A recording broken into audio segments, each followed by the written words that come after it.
Hi guys! Okay, day 3 for Harry Potter. So quick recap from yesterday. Uncle Vernon's sister, Marge, Aunt Marge, came for a visit. Not a nice lady. Harry wants to go to Hogsmeade. That's a village, that's an all-wizarding village near Hogwarts. And so he needs Uncle Vernon's permission to go. So he is trying to get along. So he's trying to get along with Aunt Marge. And so we're going to see how that goes. Are you going to band? No, baby, mommy's going to read, okay? Rayleigh's talking. All right. Ugh. Thanks. Bye. Bye. Good job, baby. As Aunt Marge started to make herself at home, Harry caught himself thinking almost longingly of life at number 4. Harry caught himself thinking almost longingly of life at number 4 without her. Uncle Vernon and Aunt Petunia usually encouraged Harry to stay out of their way, which Harry was only too happy to do. Aunt Marge, on the other hand, wanted Harry under her eye at all times, so that she could boom out suggestions for his improvement. She delighted in comparing Harry with Dudley, who took huge pleasure in buying Dudley expensive presents while glaring at Harry, as though daring him to ask why he hadn't got a present too. She kept throwing out dark hints about what made Harry such an unsatisfactory person. "You mustn't blame yourself for the way the boys turned out, Vernon," she said over lunch on the 3rd day. "If there's something rotten on the inside, there's nothing anyone can do about it." Harry tried to concentrate on his food, but his hands shook and his face was starting to burn with anger. "Remember the form," he told himself. "Think about Hogsmeade. Don't say anything. Don't rise." Aunt Marge reached for her glass of wine. "It's one of the basic rules of breeding," she said. "You see it all the time with dogs. If there's something wrong with the mother, there's something wrong with the pup." At that moment, the wine glass Aunt Marge was holding exploded in her hand. Shards of glass flew in every direction, and Aunt Marge spluttered and blinked, her great ruddy face dripping. "Marge!" squealed Aunt Petunia. "Marge, are you all right?" "Not to worry," grunted Aunt Marge, mopping her face with her napkin. "Must have squeezed it too hard. Did the same thing at Colonel Fubster's the other day. No need to fuss, Petunia. I have a very firm grip." There is Aunt Marge holding the wine glass that's about to get shattered. Do you think it was a very firm grip, or do you think maybe Harry had something to do with it? But Aunt Petunia and Uncle Vernon were both looking at Harry suspiciously, so he decided he'd better skip pudding and escape from the table as soon as he could. Outside in the hall, he leant against the wall, breathing deeply. It had been a long time since he'd lost control and made something explode. He couldn't afford to let it happen again. The Hogsmeade form wasn't the only thing at stake. If he carried on like that, he'd be in trouble with the Ministry of Magic. Harry was still an underage wizard, and he was forbidden by wizard law to do magic outside of school. His record wasn't exactly clean either. Only last summer he'd gotten official warning which had stated quite clearly that if the Ministry got wind of any more magic in Privet Drive, Harry would face expulsion from Hogwarts. He heard the Dursleys leaving the table and hurried upstairs out of the way. Harry got through the next 3 days by forcing himself to think about his handbook of do-it-yourself broom care whenever Aunt Marge started in on him. This worked quite well, though it seemed to give him a glazed look, because Aunt Marge started voicing the opinion that he was mentally subnormal. At long last, the final evening of Marge's stay arrived. Aunt Petunia cooked a fancy dinner, and Uncle Vernon uncorked several bottles of wine. They got all the way through the soup and the salmon without a single mention of Harry's faults. During the lemon meringue pie, Uncle Vernon bored them all with a long talk about Grunnings, his drill-making company. Then Aunt Petunia made coffee, and Uncle Vernon brought out a bottle of brandy. "Can I tempt you, Marge?" Aunt Marge had already had a lot of wine. Her huge face was very red. "Just a small one, then," she chuckled. "A bit more than that. A bit more. That's the boy." Dudley was eating his 4th slice of pie. Aunt Petunia was sipping coffee and with her little finger sticking out. Harry really wanted to disappear into his bedroom, but he met Uncle Vernon's angry little eyes and knew he would have to sit it out. "Ah," said Aunt March, smacking her lips and putting the empty brandy glass back down. "Excellent nosh, Petunia. It's normally just a fry-up for me of an evening, with 12 dogs to look after." She burped richly and patted her great tweed stomach. "Pardon me, but I do like to see a healthy-sized boy," she went on, winking at Dudley. "You'll be a proper-sized man, Dudders, like your father. Yes, I'll have a spot more brandy, Vernon. Now, this one here." She jerked her head at Harry, who felt his stomach clench. The handbook, he thought quickly. "This one's got a mean, runty look about him. You get that with dogs. I had Colonel Fubster drown one last week. Ratty little thing. Weak. Underbred." Harry was trying to remember page 12 of his book, A Charm to Cure Reluctant Reversers. "It all comes down to blood, as I was saying the other day. Bad blood will out. Now I'm saying nothing against your family, Aunt Petunia." She patted Aunt Petunia's bony hand with her shovel-like one. "But your sister was a bad egg. They turn up in the best families. Then she ran off with a rest roll, and here's the result, right in front of us." Harry was staring at his plate, a funny ringing in his ears. "Grab your broom firmly by the tail," he thought. But he couldn't remember what came next. Aunt Marge's voice seemed to be boring into him like one of Uncle Vernon's drills. "This Potter," said Aunt Marge loudly, seizing the brandy bottle and splashing more into her glass and over the tablecloth. "You never told me what he did." Uncle Vernon and Aunt Petunia were looking extremely tense. Dudley had even looked up from his pie to gape at his parents. "He didn't work," said Uncle Vernon with half a glance at Harry. "Unemployed." "As I expected," said Aunt March, taking a huge swig of brandy and wiping her chin on her sleeve. "A no-account, good-for-nothing, lazy scrounger who—" "He was not," Harry said suddenly. The table went very quiet. Harry was shaking all over. He had never felt so angry in all his life. "More brandy!" yelled Uncle Vernon, who had gone very white. He emptied the bottle into Aunt Marge's glass. "You boy!" he snarled at Harry. "Go to bed! Go on!" "No, Vernon!" hiccuped Aunt Marge, holding up her hand, her tiny bloodshot eyes fixed on Harry. "Go on, boy! Go on! Proud of your parents, are you? They go and get themselves killed in a car crash. Drunk, I expect." "They didn't die in a car crash," said Harry, who found himself on his feet. "They died in a car crash, you nasty little liar, and left you to be a burden on their decent, hard-working relatives," screamed Aunt Marge, swelling with fury. "You're an insolent, ungrateful little—" But Aunt Marge suddenly stopped speaking. For a moment, it looked as though words had failed her. She seemed to be swelling with inexpressible anger, but the swelling didn't stop. Her great red face started to expand. Her tiny eyes bulged, and her mouth stretched too tightly for speech. Next second, several buttons burst from her tweed jacket and pinged off the walls. She was inflating like a monstrous balloon, her stomach bursting free of her tweed waistband, each of her fingers blowing up like a salami.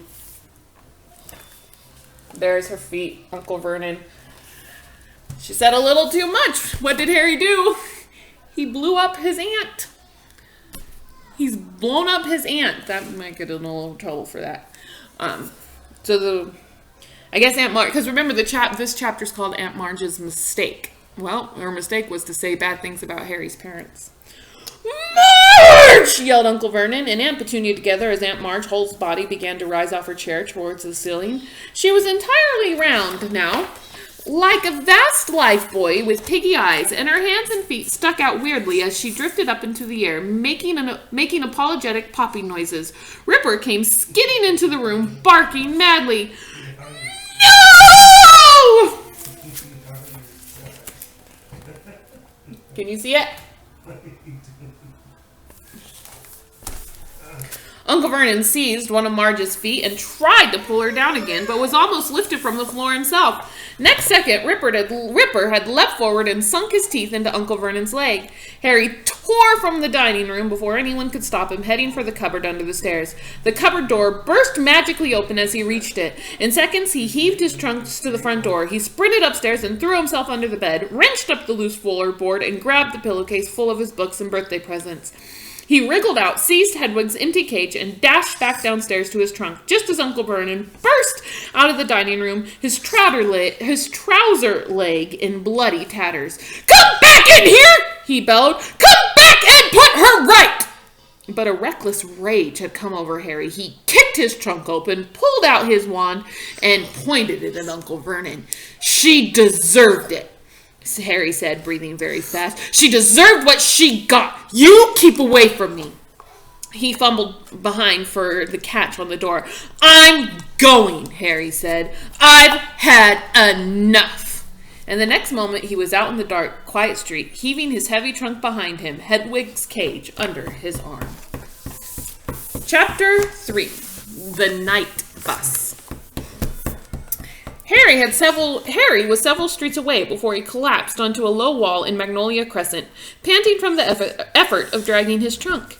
He sat quite still, anger still surging through him, listening to the frantic thumping of his heart. But after 10 minutes alone in the dark street, a new emotion overtook him. Panic. Whichever way he looked at it, he had never been in a worse fix.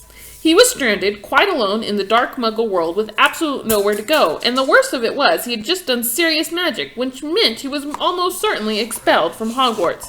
He had broken the decree for the restriction of underage wizardry so badly, he was surprised the Ministry of Magic representatives weren't swooping down on him where he sat.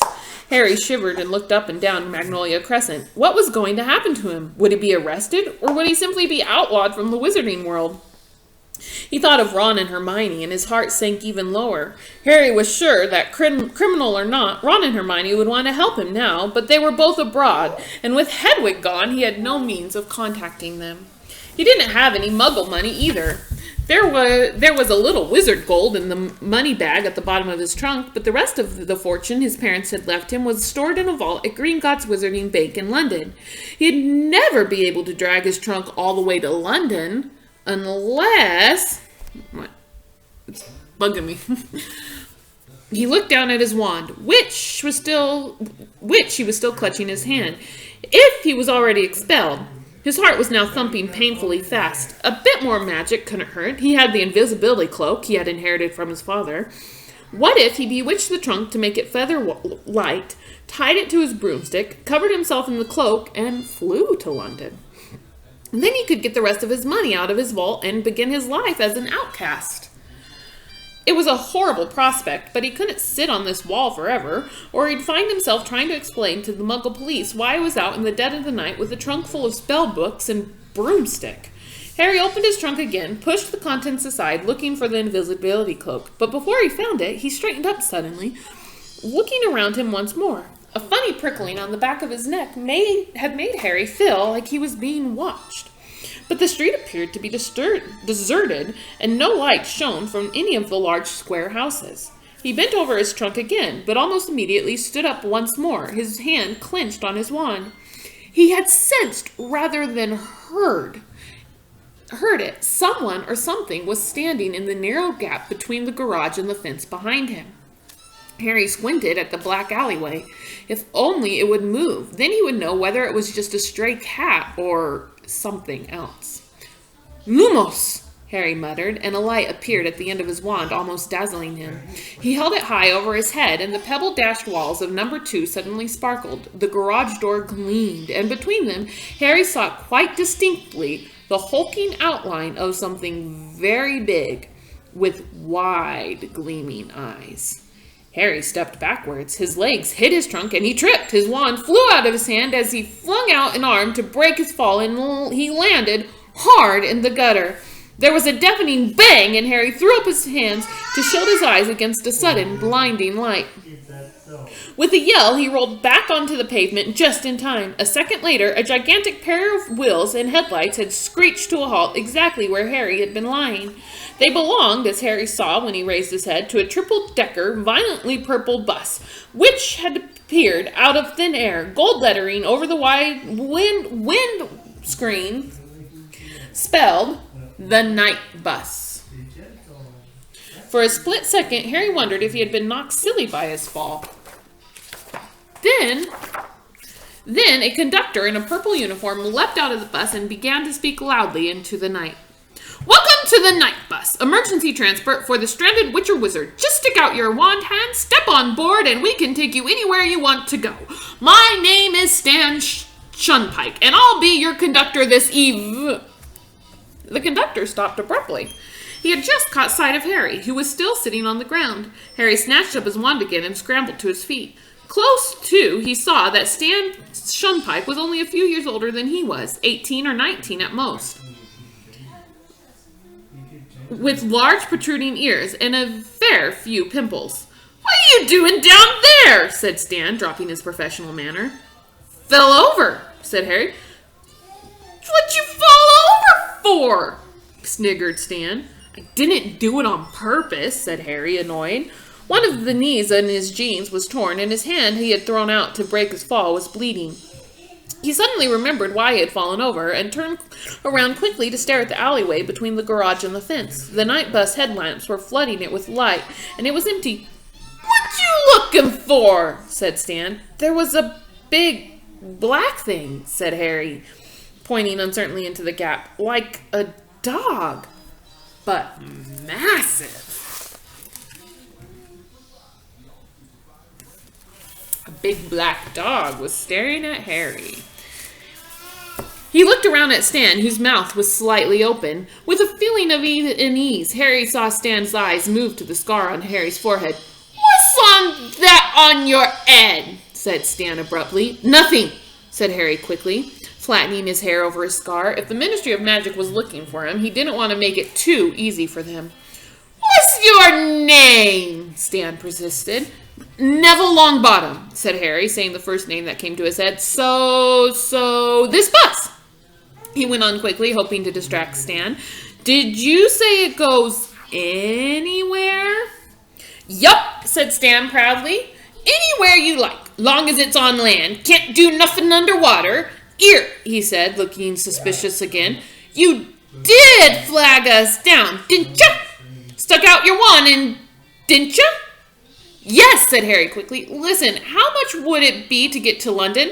11 sickles, said Stan. But for 14 you get hot chocolate, and for 15 you get a hot water bottle and a toothbrush in the color of your choice. Harry rummaged once more in his trunk, exacted his money bag, and shoved some silver into Stan's hand. He and Stan then lifted his trunk with Hedwig's cage balanced on top up the steps of the bus.